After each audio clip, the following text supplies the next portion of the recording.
ഞാൻ തുമ്മുന്നത്. ഇനി അമ്മ തുമ്മുന്നത്.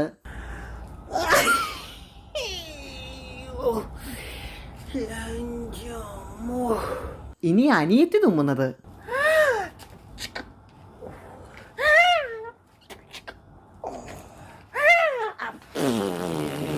ഇനി റീൽസ് ചെയ്യുന്നവർ തുമ്മുന്നത്.